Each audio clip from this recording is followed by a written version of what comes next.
कथा का प्रारंभ। राजा और ऋषि का संवाद। एक समय की बात है, एक राजा जिसका नाम हरिश्चंद्र था, वो एक धर्मपरायण और सत्यवादी राजा था। वो भगवान विष्णु का परम भक्त था। एक दिन वो जंगल में गया और वहां उसे एक ऋषि मिले, जिन्होंने उसे कार्तिक मास में व्रत और पूजा करने का महत्व बताया। ऋषि ने कहा कि जो व्यक्ति कार्तिक मास में व्रत रखता है और दीपदान करता है, वो सभी पापों से मुक्त हो जाता है और मोक्ष प्राप्त करता। 2 कार्तिक मास का महत्व। ऋषि ने राजा को बताया कि कार्तिक मास में प्रतिदिन सुबह गंगा स्नान करने से सभी पाप धुल जाते हैं। साथ ही इस महीने भगवान विष्णु और देवी लक्ष्मी की आराधना करने से विशेष फल मिलता है। राजा का व्रत और तपस्या। राजा हरिश्चंद्र ने ऋषि के उपदेशों का पालन करते हुए पूरे कार्तिक मास का व्रत और पूजा करने का संकल्प लिया।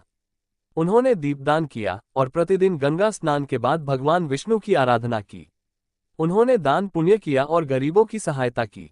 भगवान विष्णु का आशीर्वाद। कार्तिक मास की समाप्ति पर भगवान विष्णु राजा के सामने प्रकट होते हैं और उनसे कहते हैं कि तुम्हारे व्रत और तपस्या से मैं अत्यंत प्रसन्न हूँ।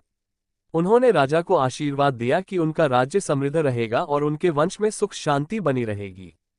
5 दीपदान और मोक्ष प्राप्ति। ऋषि ने यह भी कहा कि जो व्यक्ति कार्तिक मास में दीपदान करता है, वह जीवन के सभी दुखों से मुक्त हो जाता है और मोक्ष प्राप्त करता है। इसलिए राजा ने दीप जलाकर गंगा किनारे दीपदान किया और अन्य लोगों को भी इसका महत्व बताया। ये दृश्य कार्तिक मास की धार्मिक कथा को समर्पित हैं, जो भक्तों को धर्म और पुण्य की राह पर चलने के लिए प्रेरित करती है।